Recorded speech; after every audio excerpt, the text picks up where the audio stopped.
Welcome at Gurupath the explainer. सबसे पहले मैं आपका एक कॉन्सेप्ट क्लियर कर देता हूं कि प्रतिशत खर्च व बचत, यानी इस टाइप के क्वेश्चन में क्या होगा, लगातार कुछ परसेंटेज में क्या होगा, खर्चा होगा। और वो जो खर्चा होगा वो क्या होगा, शेष पे खर्चा होगा। जैसे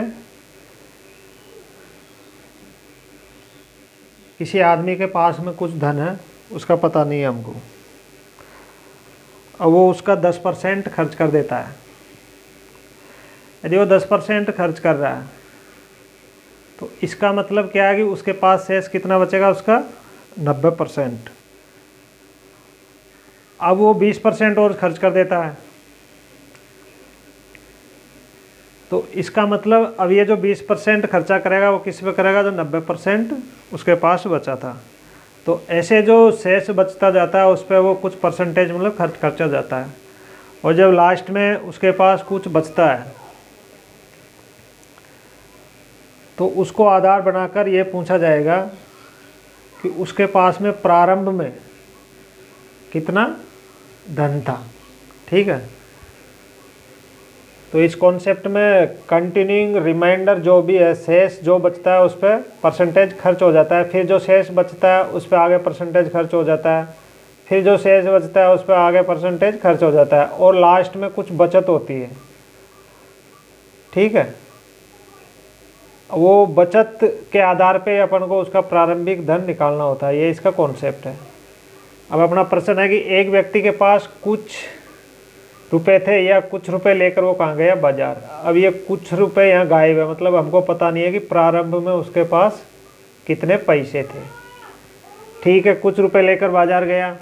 अब उसके बाद क्या हुआ, यदि उसने 10% रुपये शक्कर व शेष के 20% गेहूँ खरीदे। अब उसने जो कुछ रुपए लेकर गया था उसका 10% का क्या खरीद लिया, शक्कर। तो इसका मतलब क्या है, जब 10% का उसने शक्कर खरीद लिया तो अब उसके पास कितने बच गए, मतलब 90% बच गए जो भी उसका पैसा था। अब जो वो अगला खर्चा करेगा शेष पर तो करेगा ना, जो उसके पास शेष बचा है। तो अब जो 90% उसके पास बचे थे उस शेष का, यानी 90% का 20% क्या खरीद लिया उसने, गेहूँ। ठीक है, अब 20% के गेहूँ खरीदने के बाद में अब उसके पास कितने बचते हैं लास्ट में, 3600 रुपये।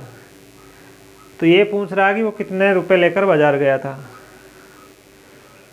तो इसका मैं आपको शॉर्ट एंड स्वीट में, बेसिक पे नहीं जाएंगे, ठीक है, इसमें टाइम लगता है। मैं कंपटीशन का पढ़ा रहा हूँ, इस वजह से बिल्कुल ये जो बता रहा हूँ मैं बिल्कुल सीधा है, आप बिल्कुल डायरेक्ट इसको कर लोगे। ठीक है, ओनली आप कॉन्सेप्ट क्लियर कर लो। इसमें कॉन्सेप्ट यही है, क्या है कि कुछ रुपए होता है, कुछ धन होता है, उसका कुछ परसेंट खर्च करता है, उसके बाद में जो बैलेंस बचता है उसका कुछ परसेंट खर्च करता है। अब उसके बाद में जो बैलेंस है वो कितनी बार खर्च करे कोई फ़र्क नहीं पड़ रहा, 2 बार खर्च करे, 3 बार करे, 10 बार करे, और ये खर्चा करने के बाद में उसके पास कुछ पैसा बचता है।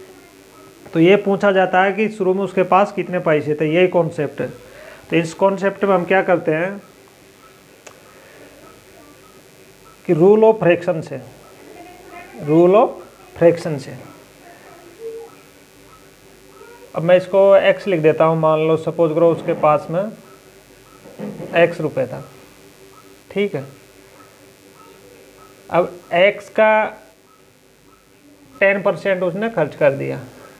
ठीक है, तो उसके पास कितना बचेगा, 90% या 90। ठीक है, 90%। ठीक है, ये 90% लिख देता हूँ इसको। अब ये जो 90% बचा है उसका भी उतने कितना खर्च कर दिया अगली बार, 20%। तो अब उसके पास कितना बचेगा, 90% का 20% खर्च कर देगा तो कितना बचेगा, ये 80%। ठीक है, अब ये जो बचा है, ये जो पैसा बचा है वो किसके बराबर होगा, इस 3600 रुपये के बराबर। ठीक है,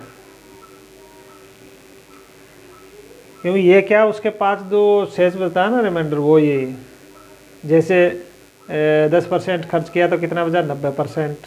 ठीक है, अब 90% का 20% खर्च कर दिया तो इसका कितना बच जाएगा 80%, यानी जो बचा है वो कितना है 3600 रुपये, ये इसके बराबर हो जाएगा। अब मैं इसको ऐसे लिख सकता हूँ आगे बराबर x गुणा 90% को लिख सकता हूँ क्या 90/100। ये परसेंटेज को हटा दूंगा, जो परसेंटेज का चिन्ह है नहीं इसको हटा के क्या लिख दूंगा नीचे 100 लिख दूंगा, गुणा 80/100 बराबर 3600 रुपये। ठीक है, या x बराबर 3600, इसका उधर जाके पक्षांतरण कर देंगे तो 90/100 क्या आ जाएगा 100/90, उलट कर गुणा हो जाएंगे। ठीक है, उलट कर क्या हो जाएगा, उलट कर क्या हो जाएगा गुणा, ये 80। जब इसको अपन हल करेंगे तो x बराबर प्रारंभिक धन क्या आ जाएगा, ये 0 0 कट गया, ये 0 0 कट गया, ये 0 0 कट गया, ये 0 0 कट। ठीक है, 9 चौक 36, 4 दूनी 8, 2 पंजो 10, यानी 5000 रुपये। तो प्रारंभ में क्या ले गया था 5000 रुपये, तो अपना ऑप्शन है 6000, 5000, 3000 और 8000, तो अपना उत्तर क्या आ जाएगा 5000। लेकिन ये तो मैं बेसिक में ठीक है आपको समझा दिया ऐसे थोड़ा सा बेसिक। अब मैं इसका शॉर्ट में बता रहा हूँ आपको, बिल्कुल बिना दिमाग लगाए आपको डायरेक्ट इसको हल करना है बस।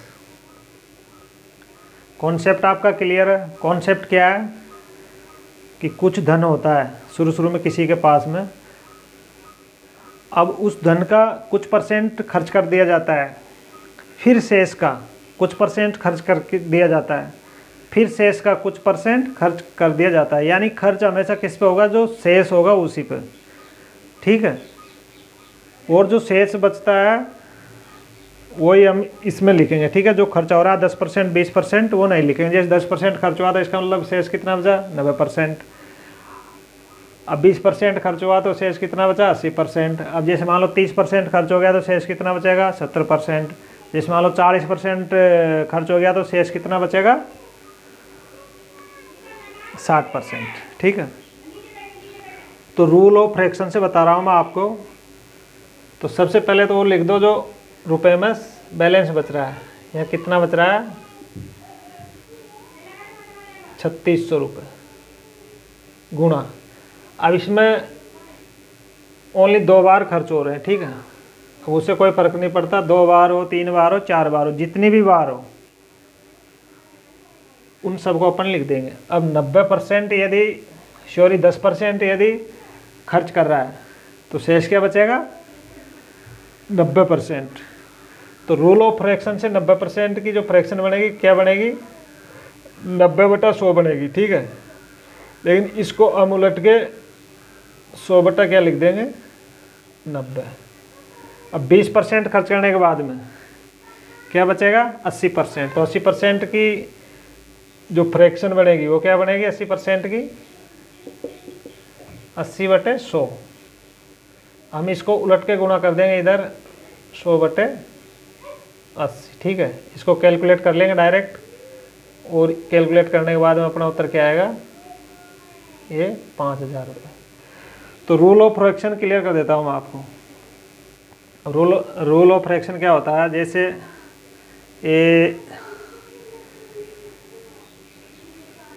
ये अपने एक तो 90% आया था और एक आया था 80%। ठीक है, तो अब 3600 जो शेष बचा है, अब हमको ये देखना है कि जो रिक्वायर्ड अमाउंट है यानी जो हमको प्राप्त करना है, ठीक है, वो जो ये शेष बचा है 3600 उससे कम होना चाहिए ज़्यादा होना चाहिए, मतलब कम होना चाहिए ज़्यादा होना चाहिए। तो यहाँ पे ये बहुत क्लियर है, क्या क्लियर है कि ज़्यादा होना चाहिए, क्योंकि ये तो शेष बचा उसके पास में 2 बार खर्चा करने के बाद 10% किया, फिर शेष का 20% किया, लास्ट में कितना बचा 3600। तो इसका मतलब जो भी रिक्वायर्ड अमाउंट है यानी जो शुरू का अमाउंट है वो 3600 से 101% ज़्यादा है, इसमें कोई डाउट नहीं है। अब अपने पास 2 फ्रैक्शन बन रही है, कौन सी, एक तो 80% की, एक ये 90% की, मतलब 10% खर्च किया तो क्या बचा 90%, 20% खर्च किया तो क्या बचा 80%। ठीक है, अब रूल ऑफ फ्रैक्शन से इस 90% को अपन लिख सकते हैं 90/100 और 80 को लिख दिया 80/100। अब हमको 3600 से इसको मतलब गुणा करने में कैसे जमाए ताकि इसको गुणा करने पे बड़ा मान आए यानी ज़्यादा आए। तो हम यदि इसको यहाँ 90/100 लिख देते हैं तो इसका मतलब 3600 से गुणा करेंगे तो वैल्यू क्या प्राप्त होगी, कम। इसलिए इस फ्रैक्शन को हम क्या लिखेंगे 100/90, यानी ज़्यादा मान प्राप्त करने के लिए जो इसका अंश है वो क्या होना चाहिए, ज़्यादा, और हर क्या होना चाहिए, कम। ठीक है, तो इसको पलट के क्या लिख देंगे 100/90, क्योंकि हमको ज़्यादा अमाउंट चाहिए ना, रिक्वायर्ड अमाउंट 3600 से ज़्यादा है। अब ऐसे ही इसमें भी ज़्यादा अमाउंट आएगा, मतलब इसे जब 80% खर्च कर देगा उसके बाद में, तो इसको भी हम क्या कर देंगे 80/100 की जगह क्या कर देंगे 100/80। तो अब इनको कैलकुलेट करेंगे तो क्या आ जाएगा, 5000 रुपये आ जाएगा। ठीक है,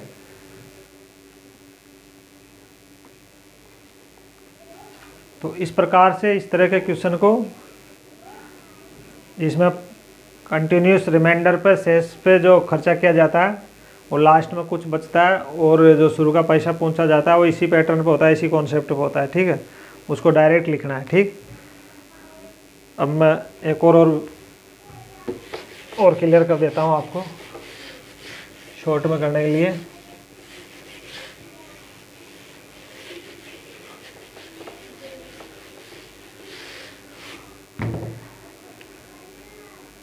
जैसे मान लो राम बाजार में कुछ पैसे लेके गया, ये किसी के पास कुछ धन था, उसने 50% खर्च किया, शेष का 70% खर्च कर दिया और शेष का 30% खर्च कर दिया और शेष का 40% खर्च कर दिया। यदि ये खर्चा करने के बाद में उसके पास है मानो 500 रुपये बचते हैं, तो प्रारंभ में कितने रुपए लेकर गया था।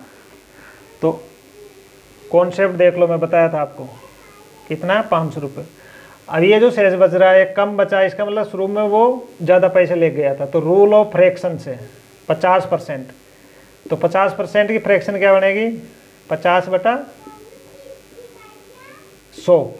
ठीक है, 50/100, तो इसको क्या लिखेंगे हम 100/50, क्योंकि हमको अमाउंट ज़्यादा चाहिए ना 500 से, तो इस वजह से 100 को अंश को ज़्यादा कर देंगे और हर को कम कर देंगे। ठीक है, यानी अंश की जगह आएगा 100 और हर की जगह आएगा 50, जब ही तो ज़्यादा प्राप्त होगा ना।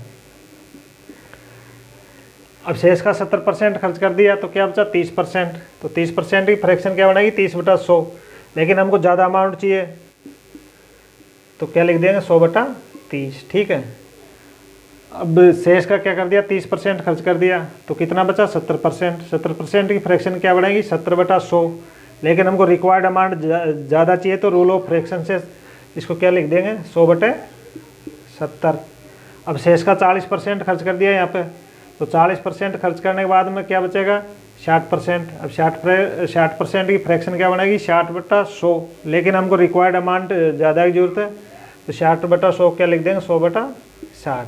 ठीक है, और इसकी कैलकुलेशन कर लेंगे। जो भी कैलकुलेशन करने में जो उत्तर आएगा वो क्या आ जाएगा, प्रारंभिक धन आ जाएगा। ठीक है, ये एक एग्जाम्पल दिया हूँ मैं आपको, इसको इसी तरह डायरेक्ट लिखना है। ठीक, अब इसको आप काटना चाहो तो काट लो, नहीं तो रहने दो। ठीक है।